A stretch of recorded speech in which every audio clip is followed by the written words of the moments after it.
Assalamualaikum warahmatullahi wabarakatuh. Pemirsa di rumah, senang sekali hari ini saya Melia Baskarani dapat bertemu kembali dengan Anda tentunya dalam program Indahnya Kebersamaan, Indahnya Islam. Hari ini kita akan membahas tema tentang kisah Ashabul Kahfi. Tentu saja bersama saya sudah ada Profesor Dr. Kiai Haji Nasaruddin Umar MA. Assalamualaikum Prof. Waalaikumsalam warahmatullahi wabarakatuh. Sehat hari ini Prof? Alhamdulillah. Nah, kita akan banyak cerita nih Prof hari ini nih Prof nih. Nah Prof, kisah tentang Ashabul Kahfi ini sangat menarik ya Prof ya. Banyak dikisahkan, bahkan sampai di highlight di dalam Al-Quran, di surat Al-Kahfi. Sebenarnya kisah 7 pemuda ini seperti apa Prof? Bagus ya, jadi kita akan bahas tentang surah Al-Kahfi ya. Saya sapa dulu pemirsa ya. Assalamualaikum warahmatullahi wabarakatuh para pemirsa.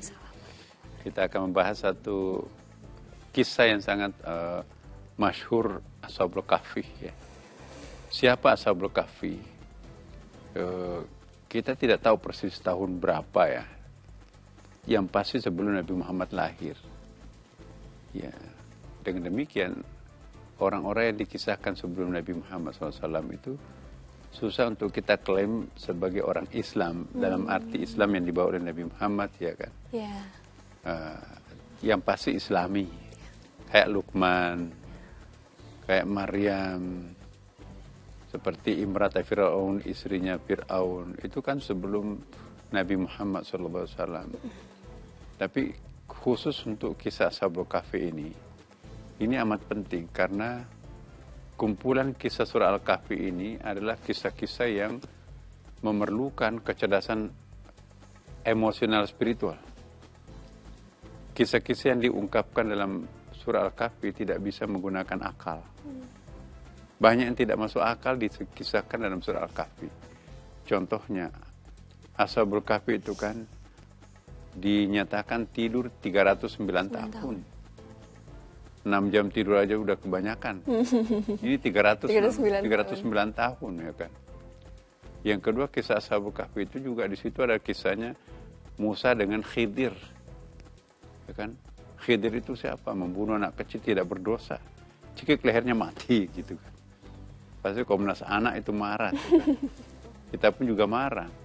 Tapi kok malah dipuji dalam Quran? Kenapa? Karena kalau orang itu dibiarkan hidup, nanti akan menjadi penghuni neraka. Mengkafirkan orang tuanya, mengkafirkan banyak orang, tukang bejat lah gitu ya.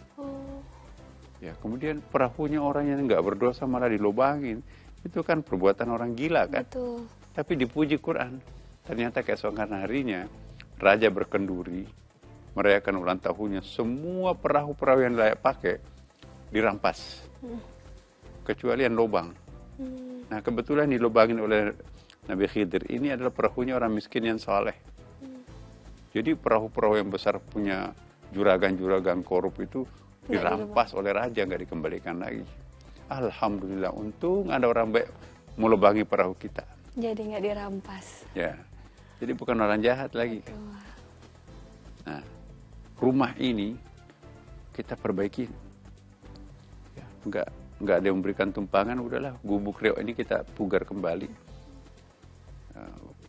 Siang malam bekerja dengan biaya sekian. Begitu selesai, Nabi Musa memugar gubuk itu, kata Nabi Khidir, seorang kiai, seorang guru, mari kita tinggalkan tempat ini. Ya Allah, Pak Kiai, untuk apa kita menghabiskan waktu untuk memugar rumah ini? Begitu selesai, kita tinggalkan.